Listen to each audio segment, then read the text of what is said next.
keempat akan menampilkan sebuah video trauma healing tentang bencana. Terima Kami kasih. kasih. Pada siang hari terjadilah bencana banjir di Kota Bengkulu dan semua orang berteriak.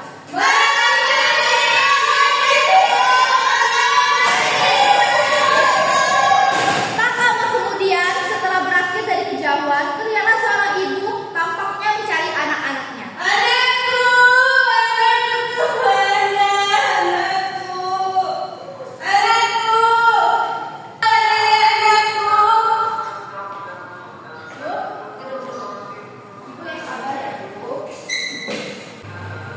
Ibu, sabar dulu ya Bu.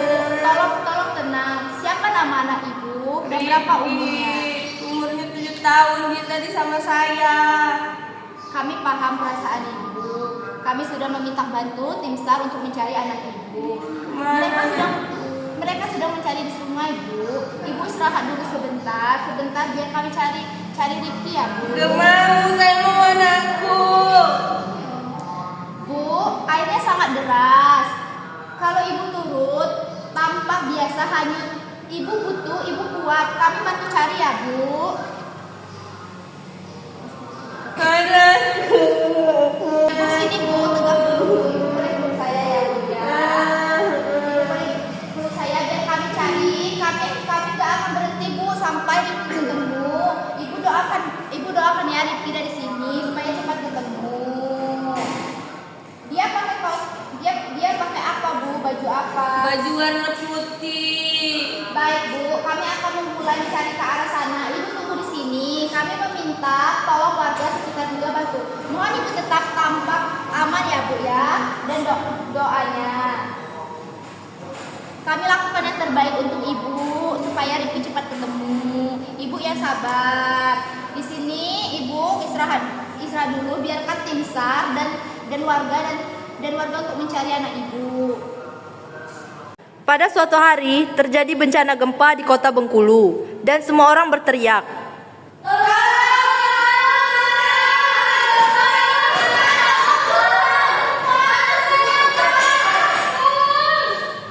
Tak lama kemudian setelah berakhir dari kejauhan terlihat seorang ibu tampaknya mencari anaknya.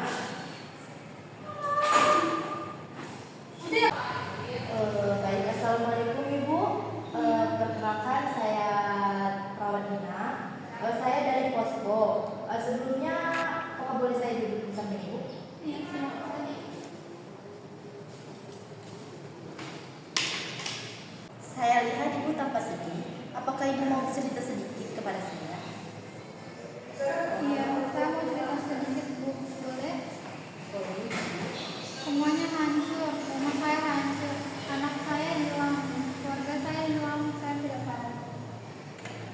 Ya Allah, Bu, saya ikut berduka dalam bencana ini. Memang sangat berat. Ibu sudah berusaha kuat untuk bertahan. Anak Ibu umur berapa ya, Bu? Dia umur 7 tahun, namanya Raffi. Waktu itu dia main di ruang tamu. Saya panggil-panggil, tiba-tiba gempa bumi datang. Saya cuma lari keluar. Saya kira dia ikut keluar, tapi ternyata dia tidak ikut keluar.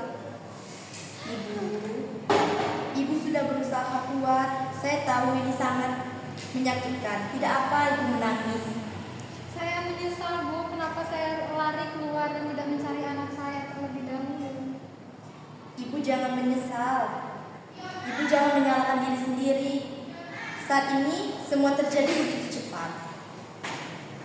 Ibu di sini sudah berusaha sangat selamat untuk menyelamatkan diri. Dan mungkin satu-satunya jalan yang kita akan dilakukan oleh tim SAR nanti untuk mencari anak Ibu. Iya, setiap hari saya menunggu kabar dari tim SAR. Setiap hari saya melihat puing-puing itu. Saya tahu Raffi pasti ditemukan. Cuma ini dia ditemukan. Insya Allah, Bu, kita tunggu terus kabar dari Raffi. Yang paling penting sekarang Ibu menjaga kesehatan Ibu. Apakah Ibu hari ini sudah makan? Saya belum makan, saya tidak lapar, saya minta tolong saya. Kalau Ibu sakit nanti, Siapa yang akan menyambut Rafi dengan gembira? Saya bantu ambilkan makanan sedikit ya Bu, biar Ibu makan. Iya Bu, terima kasih. Ibu tidak sendiri di sini. Nanti saya bantu tanyakan ke relawan komunikasi. Ibu istirahat dulu. Apakah Ibu mau ikut saya ke posko kesehatan? Tidak, saya mau di sini saja. Saya mau melihat rumah saya. Ya udah Bu, saya temanin ya. Siapa tahu Ibu bisa tenang. Baik Bu, terima kasih ya. Baik Bu, kita lihat ya. Sabar ya Bu. Pada suatu hari terjadilah tanah longsor di Rawangmakmur, Kota Bengkulu, dan semua orang berteriak.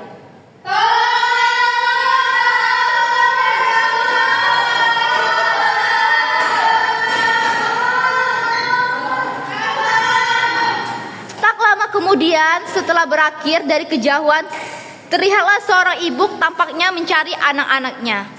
Anakku, kemana anakku? Kemana anakku?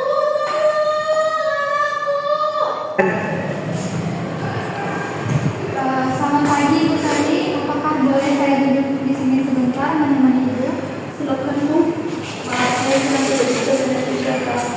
Tidak apa-apa Ibu, saya di sini hanya ingin menemani Ibu. Saya dengar Ibu kehilangan anak saat longsor kemarin ya Bu. Saya turut berduka cita ya Bu. Dia masih kecil Bu. Baru 6 tahun. Saya masih tidak percaya kenapa Tuhan mengambilnya begitu cepat. Rasa kecelakaan Ibu memang sangat menyakitkan. Tidak apa-apa Bu. Tidak ada yang bisa menggantikan kasih seorang anak dari Ibu. Bolehkah Ibu menceritakan sedikit tentang anak Ibu kepada saya? Namanya Ati. Dia anak yang ceria, suka menggambar. Pagi itu dia sedang main di ruang futsal. Tiba-tiba tanah runtuh dan saya tidak bisa selamatkan dia. Ardi kasih sangat luar biasa Ibu, dan Ibu pasti Ibu sangat menyayanginya. Rasa bersalah itu muncul karena Ibu sangat menyayanginya, tapi bukan salah Ibu ya Bu. Malam saya tidak bisa tidur Bu. Saya harus memikirkan dia. Saya dengan suara. Kadang saya merasa dia masih dipanggil saya. Dia masih panggil saya. Itu hal yang wajar Bu. Ibu dan aku Ibu masih dalam keadaan trauma dengan suara mimpi buruk. Rasa bersalah semua itu adalah reaksi alami Ibu. Tapi Ibu tidak sendiri, kami bisa membantu Ibu di sini. Luka itu mungkin tidak hilang sepenuhnya Bu. Tapi saya merasa ini akan hilang Bu. Luka itu mungkin tidak bisa hilang sepenuhnya Bu, tapi seiring waktu luka itu bisa menjadi lebih ringan dan bisa bercerita kepada kami atau kepada Ibu. Terima kasih Bu. Terima kasih Bu. Saya merasa hidup tenang. Kapanpun Ibu ingin bercerita, saya ada di sini. Aldi pasti saya ingin tetap tua dan bisa berkunjung lagi pada suatu hari nanti. Iya Bu. Sabar ya Bu. Pada suatu hari, terjadi bencana kebakaran di Rawangmakmur, Kota Bengkulu. Semua orang berteriak.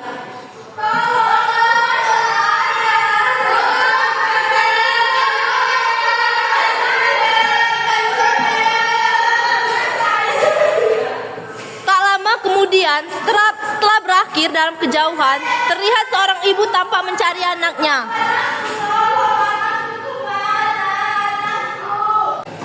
Selamat pagi Ibu, bolehkah saya duduk samping Ibu? Iya silakan Bu. Saya tidak tahu harus bagaimana lagi. Saya tahu ini masa yang sangat berat untuk Ibu. Saya di sini akan menemani Ibu, tidak menghakimi Ibu. Kalau Ibu bersedia, kita bisa bicara sedikit. Aku pengen bersedia. Saya kehilangan semuanya. Bu, saya kehilangan rumah saya dan anak saya. Anak saya satu-satunya.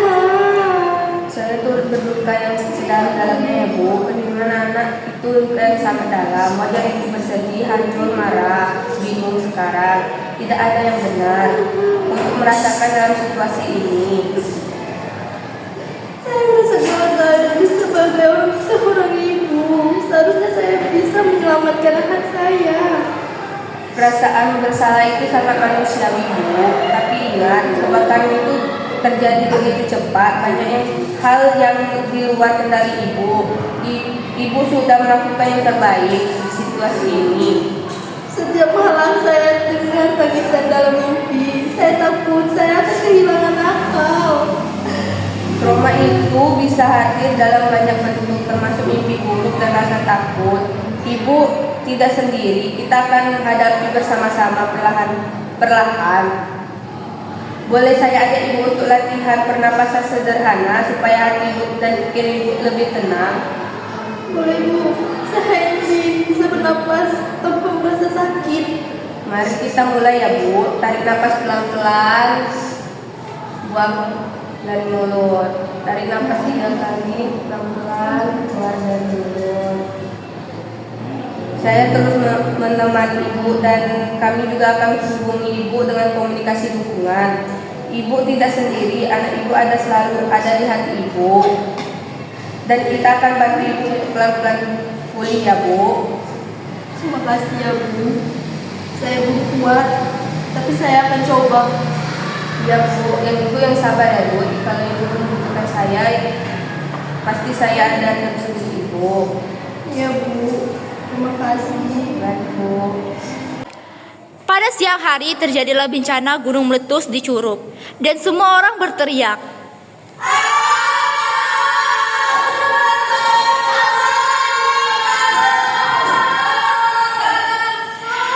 Tak lama kemudian setelah berakhir dari kejauhan terlihatlah seorang ibu tampaknya mencari anaknya.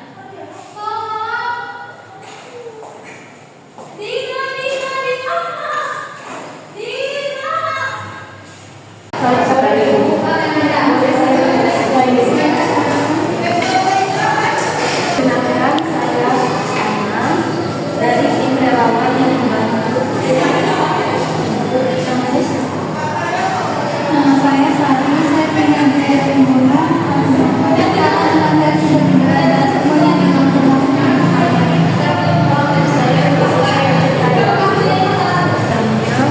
Bu, saya tidak kebayang betapa beratnya yang dialami ibu. Dia baru saja ulang tahun yang ke-8, namanya Raka. Saat gunung meletus, saya sempat lari keluar, mereka masih di dalam. Saya tak bisa menyelamatkan dia. Ibu sadar ya Bu, situasi saat ini sangat cepat, panik dan menyedihkan. Ibu sudah melakukan yang terbaik. Tapi saya ibunya, seharusnya saya tidak melindungi dia. Seharusnya saya bertumbuh bukan dia. Ibu rasa bersalah itu wajar Bu, apalagi setelah kehilangan orang yang sangat kita cintai. Tapi tolong jangan menyiksa diri ibu. Anak ibu pasti ingin melihat ibu tetap hidup dan bertahan kuat. Setiap malam saya dengar suara Raka. Saya kadang merasa sedih. Saya minta dibacakan dongeng sebelum tidur biasanya. Itu sangat wajar Bu. Pikiran dan hati ibu mencoba menerima kenyataan yang menyakitkan. Proses ini memang tidak cepat, tapi saya akan temani ibu melewati pelan-pelan satu hari demi satu hari. Saya rindu sekali. Tidak ada suara cowok, tidak ada lagi suara Raka. Saya di sini Bu. Kami semua di sini untuk ibu. Ibu tidak sendiri. Kami di sini.